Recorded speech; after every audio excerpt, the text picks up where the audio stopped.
Hello everybody. तो हम लोग फिर से एक बार उपस्थित हैं। शायद आप लोग पीछे का क्लास सब देख रहे होंगे या फिर पिछले साल के तरह सबका लगता है कि कुछ धीमापन चालू हो गया है। तो वो जाकर के जो है कि थोड़ा रिक्वेस्ट है, क्लास को सीरियली देखते जाएं, जहां दिक्कत हो उसको पूछते जाएं। अभी तक हम लोग कोलिगेटिव प्रॉपर्टीज के बारे में देख रहे थे। पिछले क्लास में देखे थे कोलिगेटिव प्रॉपर्टीज किसको कहते हैं, कितने टाइप के होते हैं, जिसमें पहला प्रॉपर्टीज हम लोग वहां पर देख चुके थे, relative lowering in vapour pressure. एक बार पुनः फिर दूसरे प्रॉपर्टीज के साथ उपस्थित हैं। अब इसमें देखते हैं कि दूसरा प्रॉपर्टीज क्या है। तो वहां पर 4 प्रॉपर्टीज तो लिखाए ही थे और कोलिगेटिव प्रॉपर्टीज के बारे में यह भी बताए थे कि वह कैरेक्टर है किसी भी सॉल्यूशन का जो उसमें जो उपस्थित जो सॉल्यूट है उस सॉल्यूट के नंबर ऑफ मॉलिक्यूल्स या उसके मॉलिक्यूलर वेट पर डिपेंड करेगा, उस पर उसके द्वारा प्रभावित होगा, उसे ही हम कहेंगे उसका कोलिगेटिव प्रॉपर्टीज। तो यहां भी जाकर के जो है कि उसी में से दूसरा प्रॉपर्टीज हम लोग देखने जा रहे हैं, वो है elevation in boiling point. Elevation in boiling point. तो इसको हम लोग लेके चलते हैं। सेकेंड वाला एलिवेशन इन बॉइलिंग पॉइंट।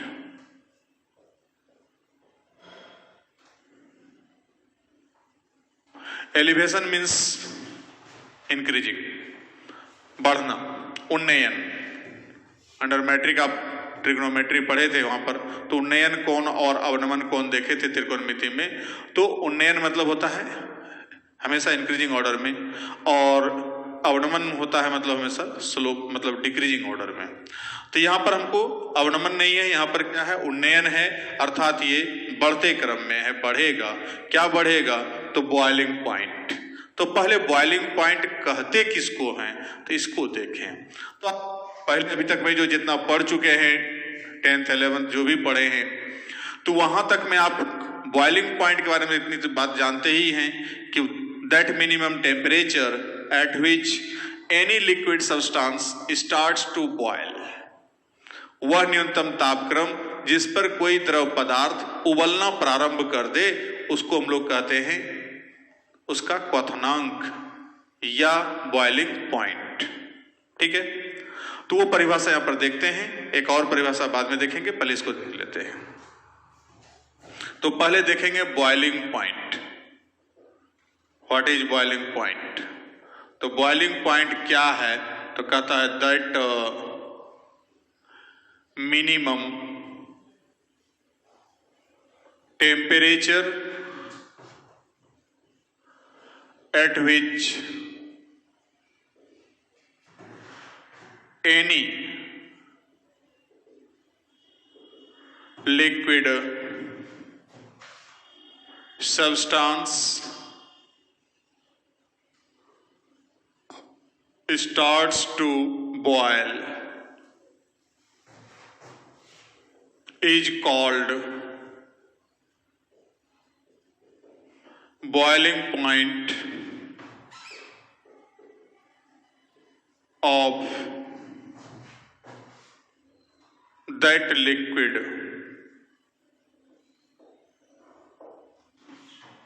वह मिनिमम टेम्परेचर जिस पर कोई भी लिक्विड सब्सटेंस बॉयल करना स्टार्ट कर दे। तो बॉयल करना तो हम लोग प्रैक्टिकली देखे हुए ही हैं। पानी को जब आप गर्म करते हो तो पानी को गर्म करने के बाद क्या होता है कि उसमें देखते हैं कि जब टेम्परेचर धीरे धीरे बढ़ता है, उसका हीट करते हैं, टेम्परेचर बढ़ता जाता है तो पानी का, तो पहले छोटा सा बुलबुला निकलता है, वेपर के बाहर निकलता है, उसका फिर धीरे धीरे वेपर निकलने का रफ्तार बढ़ता है और एक ऐसा समय आता है जब वेपर काफी तेज गति से निकलने लगता है तो पानी पूरा हिलने डुलने लगेगा, कंपन होने लगेगा।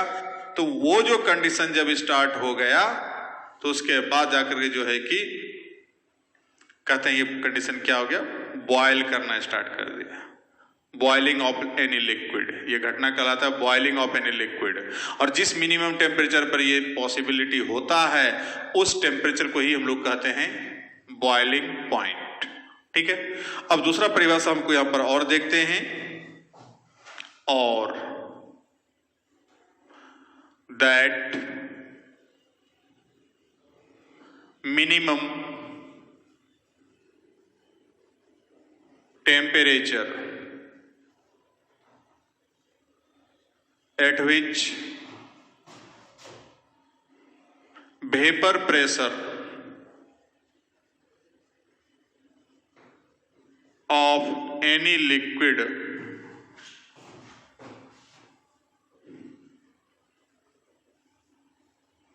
becomes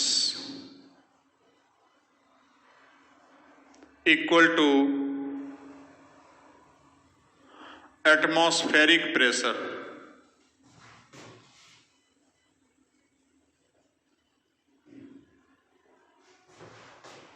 is called boiling point of that liquid। उस लिक्विड का बॉइलिंग पॉइंट कहलाएगा। तो फिर समझ लें, कहता दैट मिनिमम टेम्परेचर, वह मिनिमम तापक्रम जिस पर कि किसी भी लिक्विड का वेपर प्रेशर तो पीछे पढ़ चुके हम लोग, तो जो वेपर प्रेशर है वो कितना के बराबर हो जाए, becomes equal to atmospheric pressure, वायुमंडलीय दाब के। अब इसको सिंपल वे में समझिए कि यहां पर हम एक बर्तन में कोई लिक्विड को गर्म कर रहे हैं, यहां से हीट कर रहे हैं इसको। अब हीट जब करेंगे तो यहां जो इसका जो लेयर है, अपर लेयर, इस पर वायुमंडलीय दाब तो हवा का दाब तो काम कर रहा है, यह है एटमॉस्फेरिक प्रेशर। अब एटमॉस्फेरिक प्रेशर यदि काम कर रहा है किसी भी पदार्थ में, दुनिया में जितना भी पदार्थ है सब पर एटमॉस्फेरिक प्रेशर सब चीज पर ले, चाहे वो सॉलिड है, लिक्विड है, गैस है, जो भी हमको वहां पर है उस पर एटमॉस्फेरिक प्रेशर काम करता है। अब ये एटमॉस्फेरिक प्रेशर जो यहाँ पर काम कर रहा है, अब इधर से जाकर के जो है कि इसका वेपर निकलना चालू करेगा, तो ये जो अपना वेपर प्रेशर लगाएगा, कहते ये वेपर प्रेशर और ये एटमॉस्फेरिक प्रेशर दोनों जब आपस में क्या हो जाए, बराबर हो जाएगा जिस मिनिमम टेम्परेचर पर, उस टेम्परेचर को ही हम लोग क्या कहेंगे, उसका बॉइलिंग पॉइंट। ये कहलाएगा उस लिक्विड के लिए बॉइलिंग पॉइंट। मतलब कोई भी लिक्विड जब उबलता है तो इसका मतलब यही हुआ कि जब तक कि उसका वेपर प्रेशर वायुमंडलीय दाब के बराबर नहीं होगा, एटमॉस्फेरिक प्रेशर के बराबर नहीं होगा, तब तक उबलना प्रारंभ पॉसिबल नहीं है, तब तक उबलना प्रारंभ नहीं करेगा।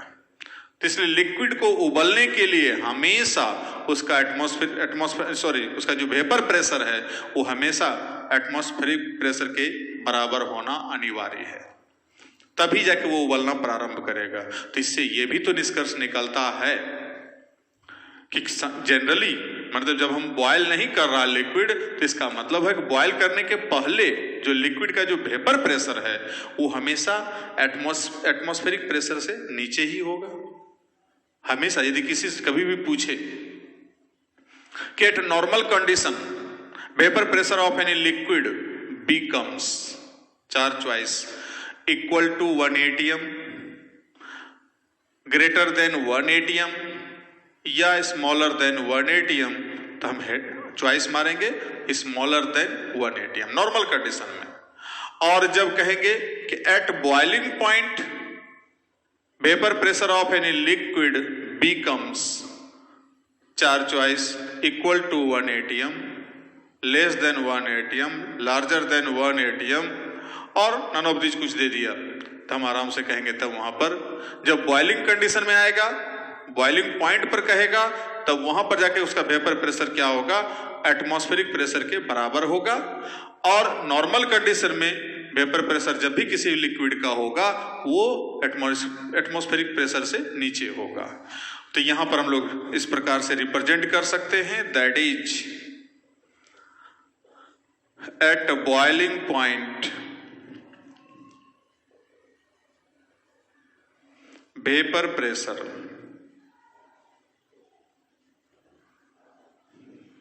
of any liquid equal to 1 atm या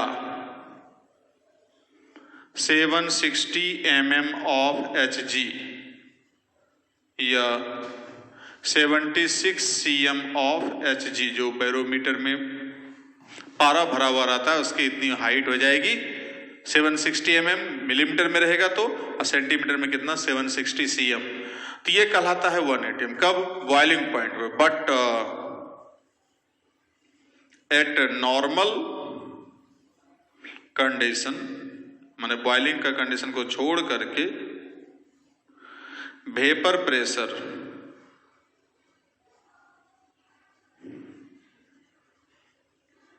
of any liquid always less than 1 atm। 1 atm से हमेशा क्या होगा? छोटा होगा।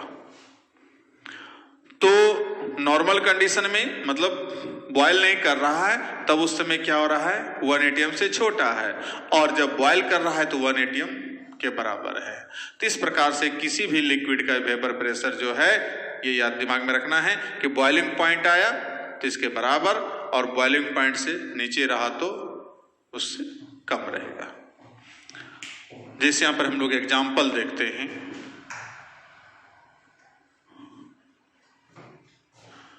तो बॉइलिंग पॉइंट को आप लोग समझ गए होंगे, उसका एग्जाम्पल एक और ले लें, तो फिर हम लोग एलिवेशन में जाएंगे। एग्जाम्पल में हम लोग ये जान रहे हैं कि since boiling point of H2O 100 degree centigrade और 373 केल्विन, पानी का जो क्वथनांक है वो कितना होता है? 100 डिग्री सेंटीग्रेड या 373 केल्विन। तो इसका मतलब है therefore at 373 केल्विन और 100 degree centigrade vapour pressure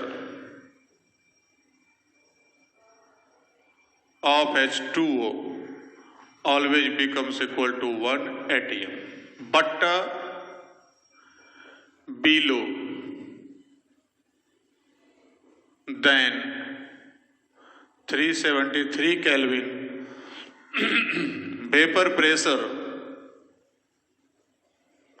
of H2O also will be less than 1 atm। बस यही चीज है। तो ऑब्जेक्टिव में यदि रहता है तो आप इतना इसका यूज कर सकते हैं। न्यूमेरिकल में रहता है तो न्यूमेरिकल में इसको यूज कर सकते हैं कि वहां पर यदि हमको कभी वेपर प्रेशर की जरूरत पड़े तो क्या टेम्परेचर खाली देख लीजिए, सवाल में टेम्परेचर दिया, वेपर प्रेशर नहीं दिया वाटर का। तो वैसे कंडीशन में यदि 373 केल्विन कह रहा है या 100 डिग्री सेंटीग्रेड कह रहा है तो इसमें अपने आप ऑटोमेटिकली उसका वेपर प्रेशर कितना होगा? 1 atm या 760 mm ऑफ Hg या 76 cm ऑफ Hg के बराबर होगा। अब एलिवेशन इन बॉइलिंग पॉइंट किसको कहते हैं?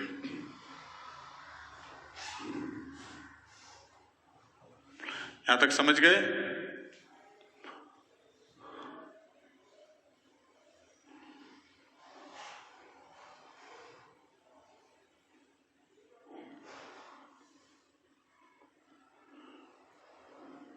चलिए,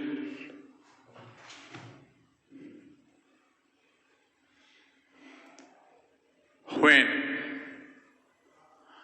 any solute is dissolved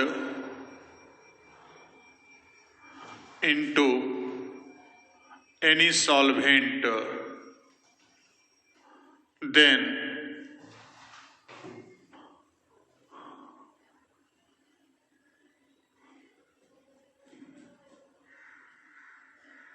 its boiling point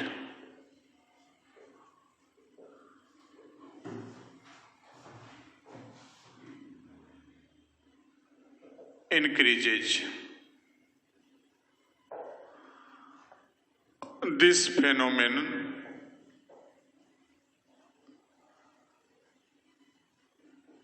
is called elevation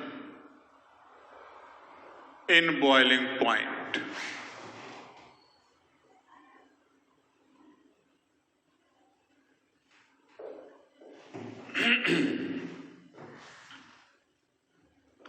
Mathematically,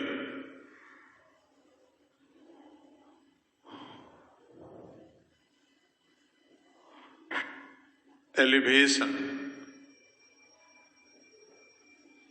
in boiling point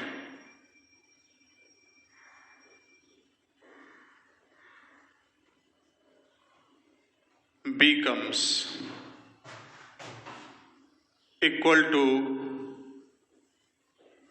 difference of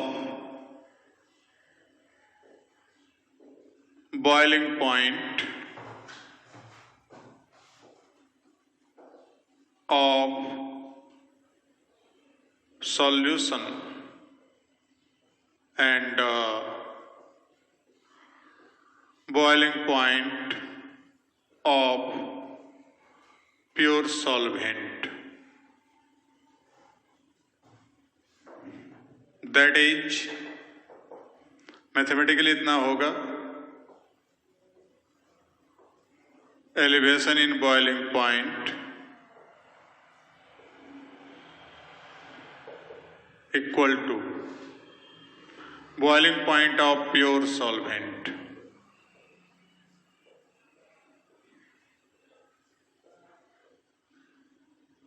Sorry, boiling point of solution minus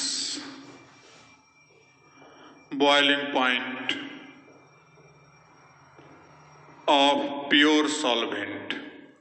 तो सॉल्यूशन का जितना बॉइलिंग पॉइंट होगा और सॉल्वेंट का जितना बॉइलिंग पॉइंट, दोनों का जो डिफरेंस होगा वही हो जाएगा एलिवेशन इन बॉइलिंग पॉइंट। कि जैसे पानी में हम चीनी डालें तो पानी चूंकि हम लोग जान रहे हैं कि 100 डिग्री सेंटीग्रेड पर बॉयल करेगा, लेकिन जब चीनी डालेंगे तो वो 100 से ज्यादा डिग्री सेंटीग्रेड टेम्परेचर पर बॉयल करना चालू करेगा। तो जब अधिक पर बॉयल करेगा सॉल्यूशन बन जाने के बाद, तो वो यहां रखेंगे और 100 यहां रखे, तो जितना का डिफरेंस आया वही क्या कहलाएगा, elevation in boiling point. Formula तैयार कर लें, let boiling point of pure solvent equal to TB and boiling point of solution equal to TB dash. Therefore, elevation in boiling point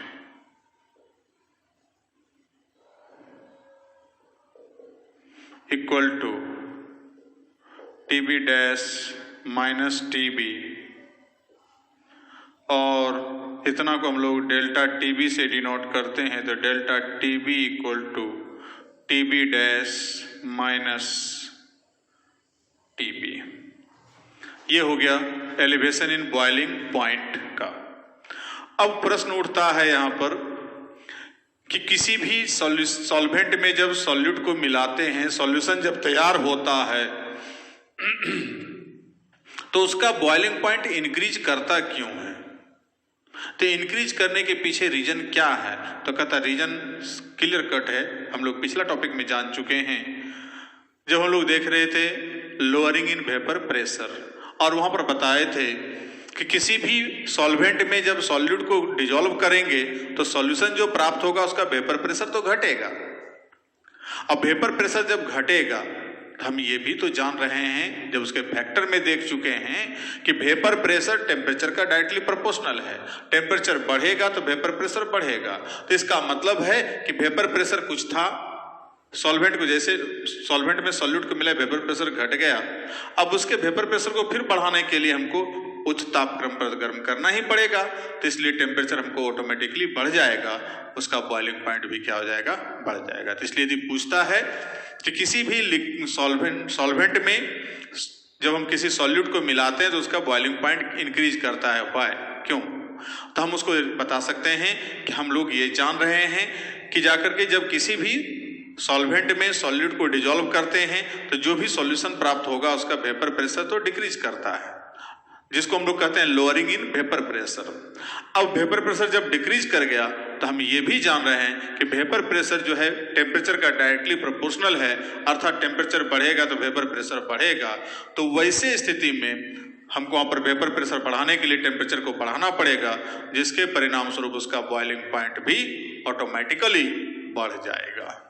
ठीक है, ऐसा क्वेश्चन यदि आता है तो उसको हम जवाब इस प्रकार से दे सकते हैं। अब यहां पर हम लोग इसका और एक्सप्रेशन देखें थोड़ा बढ़ा करके। पहले इसका ग्राफ एक तो देखते हैं।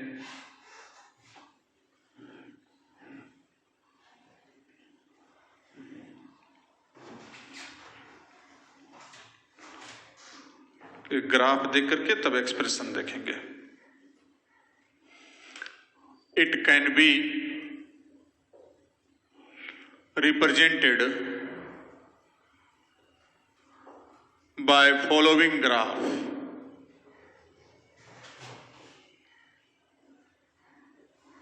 एक ग्राफ ले रहे हैं, रिप्रेजेंट कर रहे हैं टेम्परेचर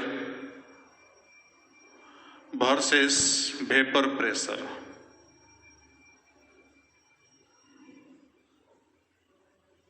तो टेम्परेचर और वेपर प्रेशर के बीच एक ग्राफ है।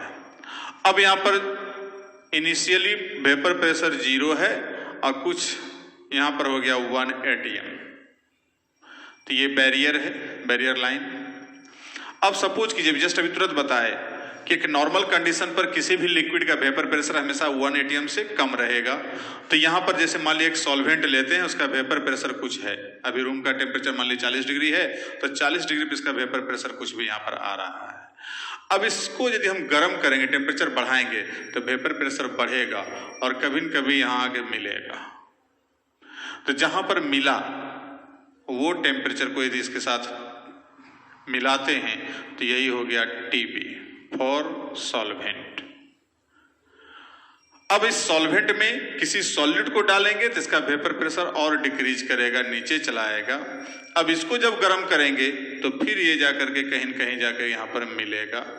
तो जहां पर मिल रहा है उसको कह दिए TB डैश। किसके लिए? तो सॉल्यूशन के लिए। अब इस दोनों का जो डिफरेंस होगा it will be delta TB which will be called elevation in boiling point। तो ये ग्राफ है इसका कि पहले सॉल्वेंट के लिए ग्राफ हम लोग देखे कि सॉल्वेंट का वेपर प्रेशर नॉर्मल कंडीशन में कुछ होगा। अब उसको यदि टेम्परेचर बढ़ाते हैं तो बढ़ते बढ़ते 1 atm के जब बराबर हो जाएगा तो उसी को तो हम लोग कहते हैं उसका बॉइलिंग पॉइंट। तो इसका बॉइलिंग पॉइंट हो गया TB। फिर उसके बाद उस सॉल्वेंट में कोई सॉल्यूट डालते हैं तो उसका वेपर प्रेशर डिक्रीज करेगा, घटेगा। वेपर प्रेशर जब घट गया तो ऑब्वियसली उसको फिर हमको बढ़ाने के लिए टेम्परेचर बढ़ाना पड़ेगा और टेम्परेचर बढ़ाते बढ़ाते फिर जाके यहाँ कंडीशन में ले आए तो ये हो गया यहाँ पर TB डैश। और दोनों का जो डिफरेंस है इसी को तो हम लोग क्या कह चुके हैं, एलिवेशन इन बॉइलिंग पॉइंट। तो ये है graph elevation in boiling point के लिए। अब हम लोग इसका एक्सप्रेशन के लिए चलते हैं। अब कहता है यहां पर elevation in boiling point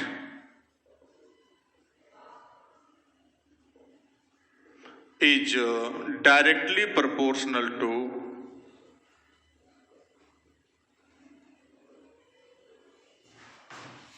molality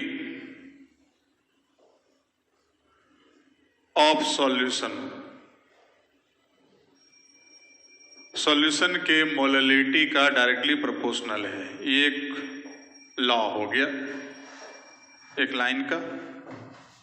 that is elevation in boiling point is proportional to molality of solution, or delta TB is proportional to molality। ये एक्सप्रेशन भी ऑब्जेक्टिव में पूछता है, which of the following relation is correct। अब एक choice ये रहा, बाकी 3 चॉइस में चेंजिंग करेगा, यहाँ स्क्वायर कर देगा, क्यूब कर देगा या 1/m कर देगा। तो हमको याद रखना है डायरेक्टली प्रोपोर्शनल है किसका, मोललिटी का, इसका स्क्वायर का या क्यूब का नहीं है। तो वैसे कंडीशन में बस delta T B is proportional to M. अब इस प्रोपोर्शनल के चिन्ह को हटाना है तो डेल्टा टी बी में B equal to K B into M, equation first. But K B क्या है जस्ट बता रहे हैं, एम इक्वल टू मोललिटी है, ये तो हम लोग जान रहे हैं, और मोललिटी का फॉर्मूला हम लोग जानते हैं W B into 1000 by M B into W A in gram, पहले पढ़ चुके हैं। वेयर डब्ल्यू बी हो गया weight of solute in gram, W A weight of solvent in gram, and M B यहां पर इसलिए लिख दिए कि सवाल बनाने में फिर पीछे भूल भी गए होंगे तो एक बार रिवीजन हो गया। Molecular wait of solute. अब इसको m को उठा करके यहां रखेंगे तो हमें प्राप्त होगा फाइनल इक्वेशन जिस पर कि सवाल बनेगा। Therefore from equation 1 we get, तो delta T B equal to K B into W B into 1000 by M B into W A.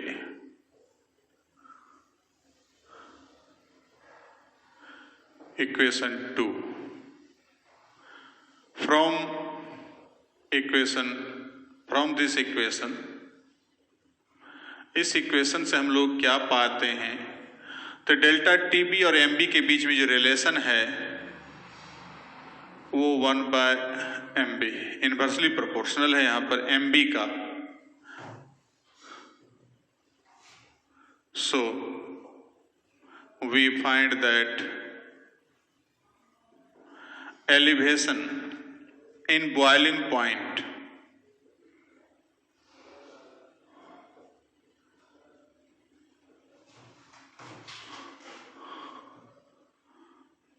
depends on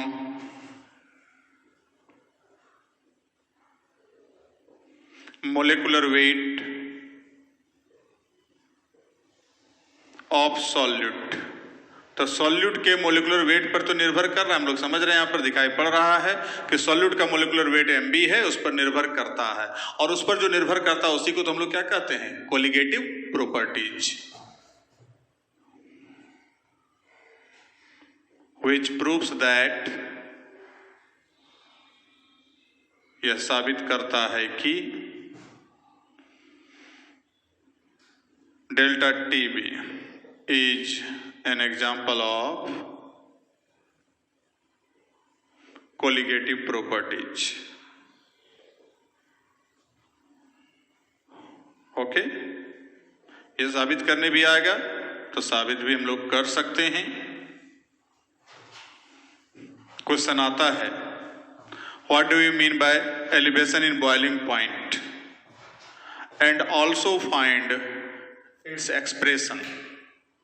तो एक्सप्रेशन प्राप्त करना है तो एक्सप्रेशन प्राप्त कर लेंगे, या इसको दूसरे रूप में कहेगा to prove that elevation in boiling point is a colligative properties. तो वो जाके हमको इसको प्रूव करने के लिए फिर उतने दूर तक वहां से करके लाएंगे और यहाँ लास्ट में एक लाइन लिखेंगे कि ये साबित कर रहा है कि डेल्टा टी बी अर्थात एलिवेशन इन बॉइलिंग पॉइंट वो क्या है, एक एग्जाम्पल है कोलिगेटिव प्रॉपर्टीज का।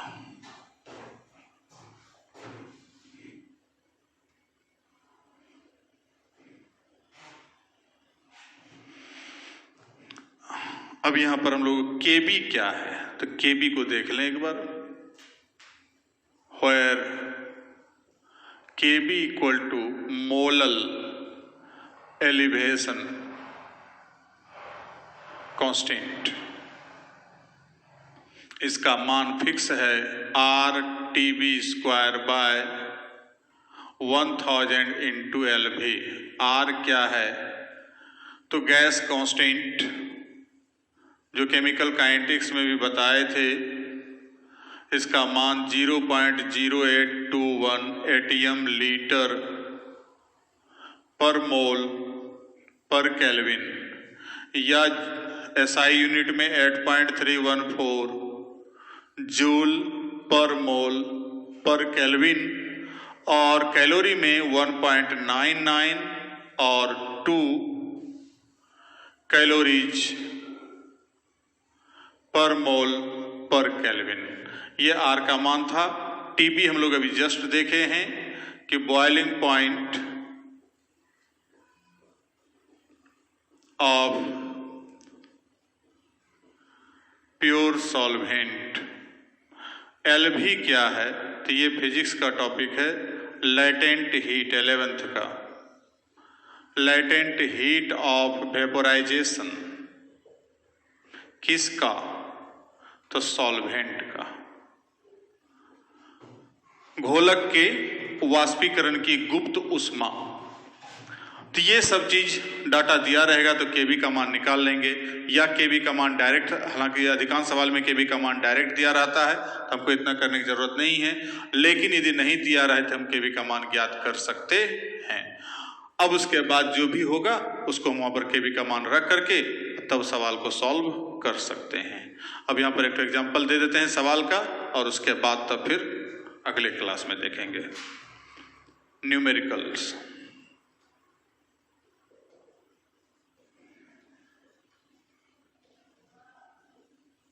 जैसे यहां पर कह दिया question, when 2.4 gram of a non volatile solute is dissolved into 600 gram of water,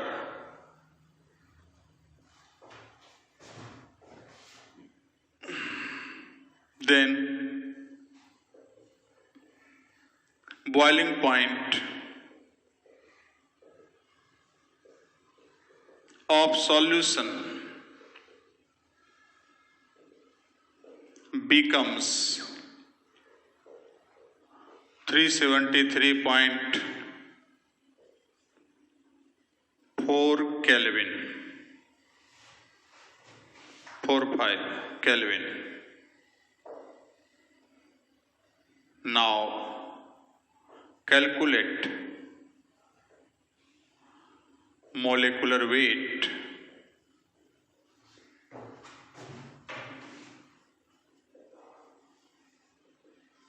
of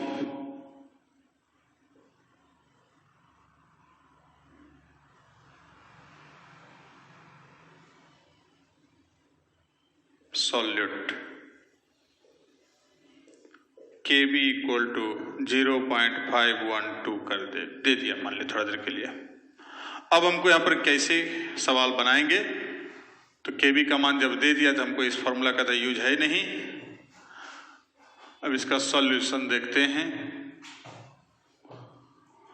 given that क्या क्या दिया है, तो सॉल्यूट का वेट दिया है, नॉन वोलेटाइल सॉल्यूट है, उसका वेट दिया है, दैट मीन्स WB दे दिया है 2.4 ग्राम, और WA सॉल्वेंट का वेट दिया है 600 ग्राम। MB निकालने कह रहा है। सॉल्यूशन का बॉइलिंग पॉइंट दिया है TB डैश 373.45 केल्विन।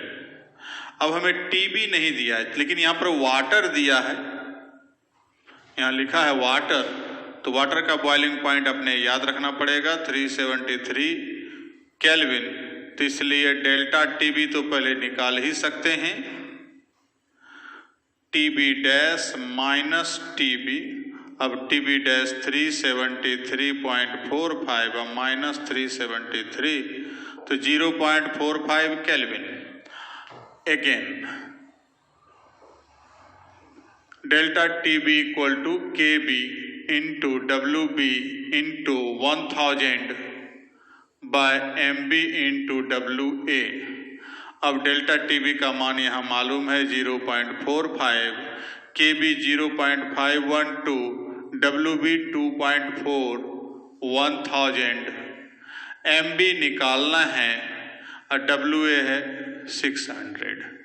अब इसको सॉल्व कर लीजिए, देयरफॉर एम बी निकाल लीजिए, जो भी होगा वही हो गया आंसर उसका। तो इस प्रकार से हम लोग प्राप्त कर सकते हैं। इसका मतलब इस फॉर्मूला में ही, फॉर्मूला बेस्ड सवाल जितना भी रहता है फॉर्मूला पर आधारित ही रहता है, इसलिए हमको कोई एक तो चीज गायब, कभी एम बी गायब कर दिया, कभी डब्ल्यू बी गायब कर दिया, कभी डेल्टा टी बी ज्ञात करने कह दिया। जो ज्ञात करने कहेगा उसको ज्ञात करेंगे।